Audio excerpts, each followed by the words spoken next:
भारतवर्ष, भारत देश केवल एक भूमि का टुकड़ा ना होते हुए एक जीवंत आत्मा है। हम सूरज बनकर चमक सके कि नहीं चमक सके, लेकिन हम जुगनू बनकर अपने काम को पूरा करेंगे। ऐसा हम सब लोगों को अपने जीवन के अंतर्गत इस बात को उतारना चाहिए।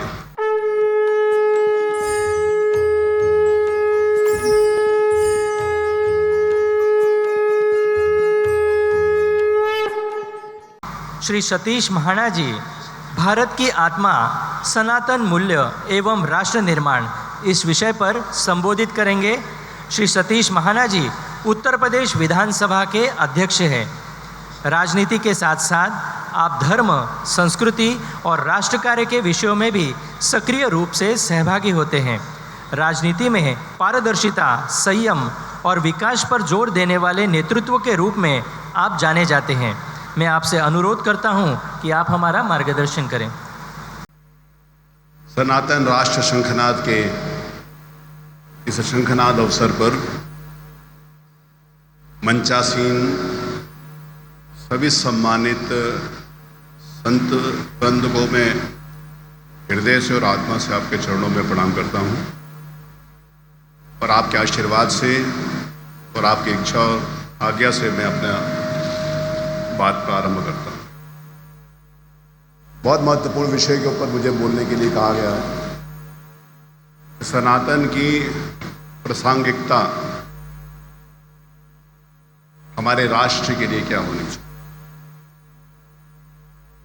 मैं इस बात को मानता हूं कि पूरी दुनिया में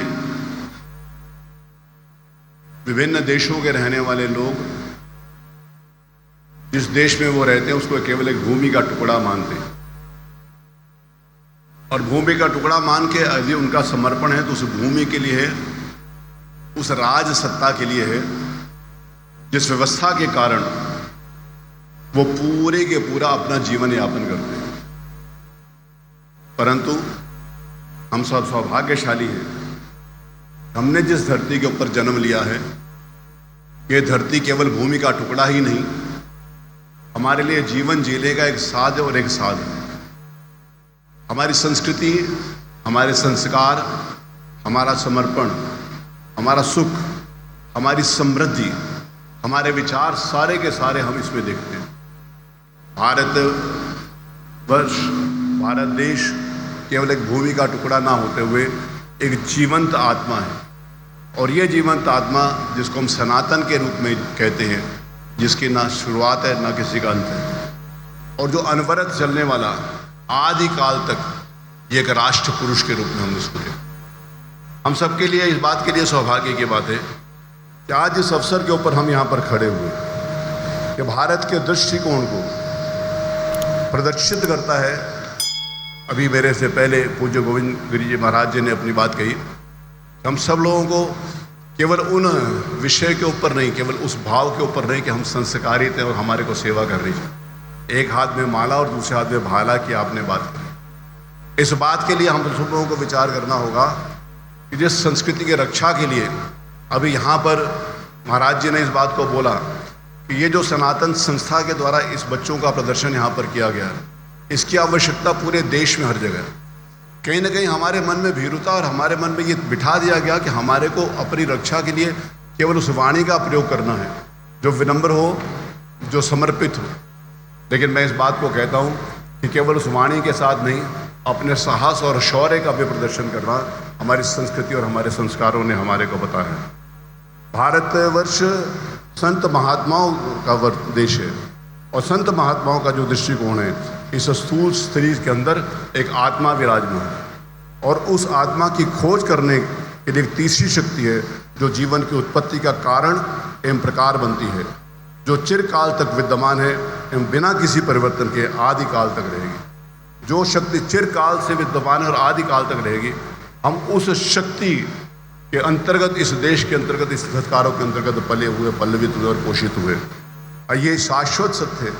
हम सब लोगों को ये बात मालूम है कि कहा गया कि यद पिंडे तत् ब्रह्मांडे, जहाँ पिंड है वही ब्रह्मांड।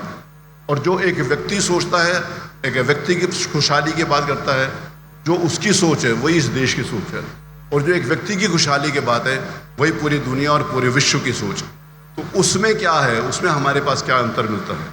इसीलिए जो किसी व्यक्ति के लिए सत्य है वही मेरे लिए सत्य है। ऐसा कोई भी भूमि या वाह्य शरीर नहीं होता जहाँ के लोग जीवन को अपना नहीं मानते और जीवन को नारायण के स्वरूप में नहीं देखते। हम सब के लिए इस बात के लिए विचार करना आवश्यक। सनातन संस्कृति है वो हम प्रातः काल जिस समय हम सब लोग पूजा करते हैं तो 2-3 बातें ज़रूर कहते हैं कि धर्म की जय हो, अधर्म का नाश हो, प्राणियों में सद्भावना हो, विश्व का कल्याण हो। यही इस सनातन संस्कृति का खूबसूरती है। मेरा सौभाग्य है कि एक बार परम पूज्य शंकराचार्य महाराज के श्री चरणों में बैठकर उनसे कुछ बात करने का, उनसे कुछ सीखने का अवसर मिला। तो मैंने उनको एक बात कही, जो बात यहाँ पर कही गई है प्रत्यक्ष रूप से और परोक्ष रूप से जिसको हम सब लोगों को समझना आवश्यक है। मैंने उनको कहा था, महाराज जी हम सब लोग जितने भी संत हैं, जितने भी कथावाचक हैं, हम इस बात को कहते हैं कि जिस प्रकार से सारी नदियाँ जाकर समुद्र में मिलती हैं, उसी प्रकार से जिस भी हम पूजा पद्धति को मानते हैं वो सारी की सारी पूजा पद्धति, चाहे हम राम कहें, चाहे हम कृष्ण कहें, चाहे हम विभिन्न धर्मों के संबंधित जो लोग अपनी पूजा पद्धति को मानते हैं, हम कहते हैं कि सारी की सारी जो पूजा पद्धतियाँ उस परम ब्रह्म परमात्मा को मिलती। तो मेरे मन में एक शंका थी। शंका के नाते से मैंने महाराज जी से इस बात के विनम्रता के साथ पूछा, महाराज जी हम इस बात को तो कहते हैं कि वसुदेव कुटुंबकम की बात करते हैं, हम विश्व के कल्याण की बात करते हैं, हम प्राणियों में, सिर्फ मनुष्य में नहीं, हम प्राणियों में सद्भाव की बात करते हैं।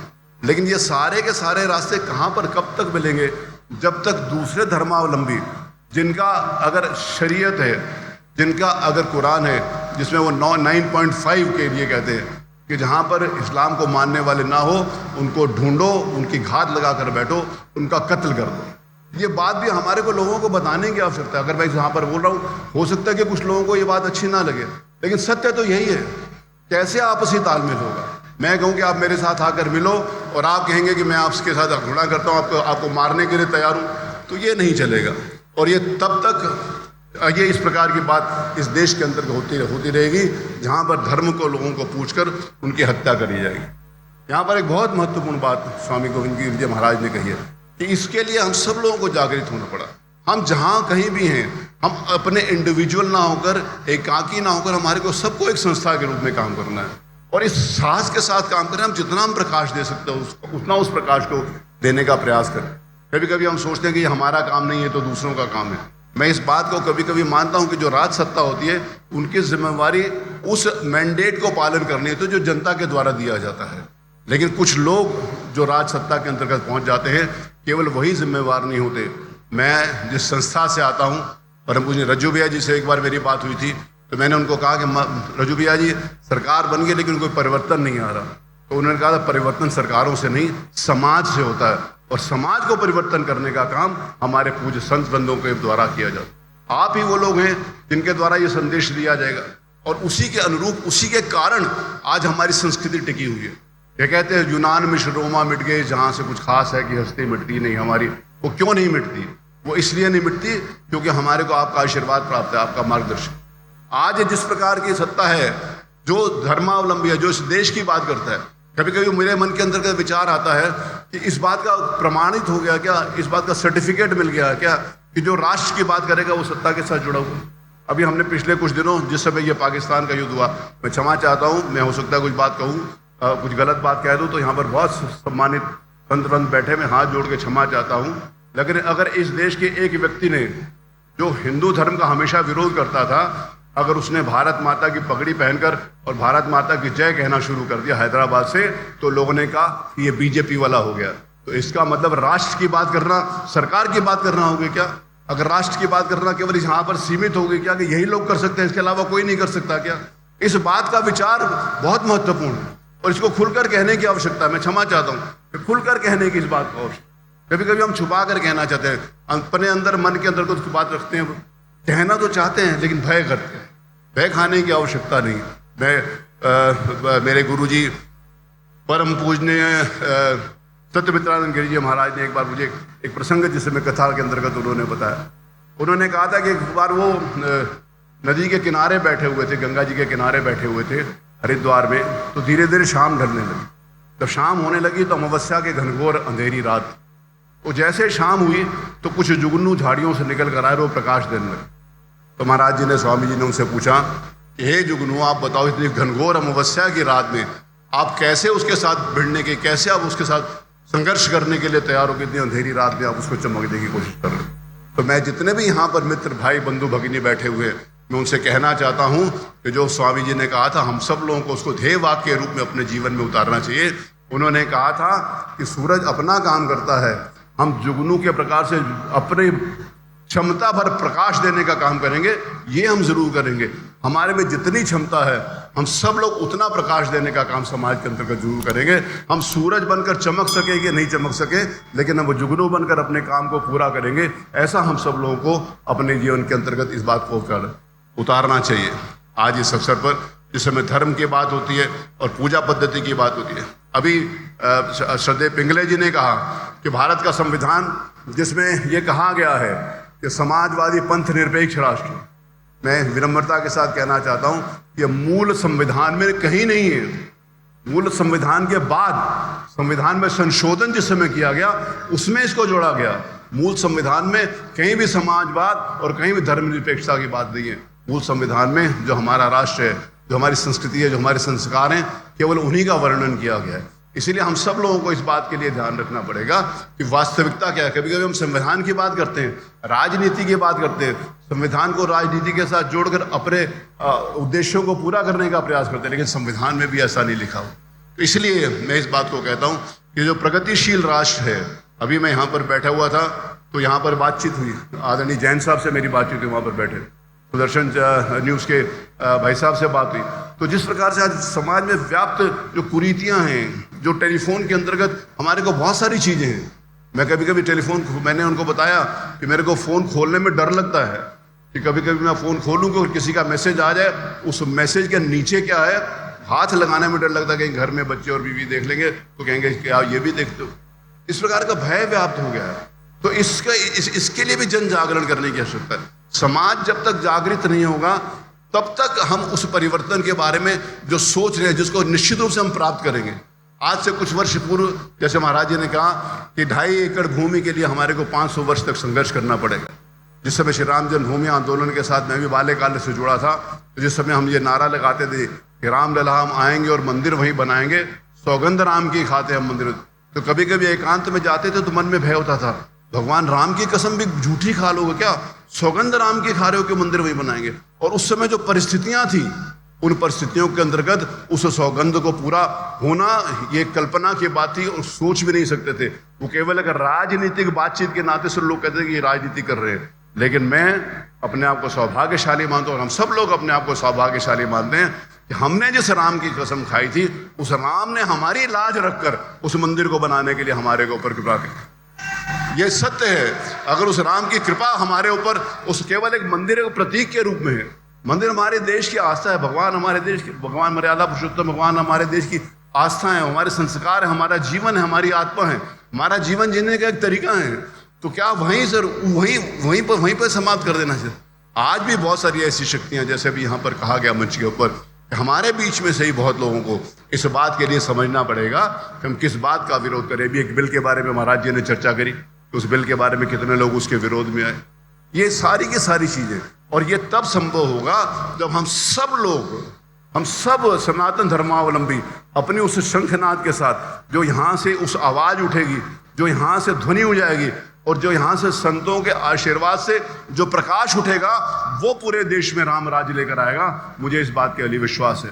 मैं श्रद्धेय आदरणीय परम पूज्य डॉक्टर अठावले जी को प्रणाम करता हूँ कि आपने विगत 25 वर्षों से इस उद्देश्य को लेकर, मैंने देखा है, मैं गया हूँ आपके आश्रम में, वहाँ पर मैंने देखा कि किस डेडिकेशन के साथ लोग उन प्रकाशन के लिए, मैंने आपका प्रकाशन वाले भी उस सिस्टम में था, प्रकाशन में, और जिस प्रकार से लोग सामूहिक रूप से एक दूसरे के सेवा के प्रति समर्पित हैं, ये एक आदर्श के रूप में हम सब लोगों के सामने होना चाहिए।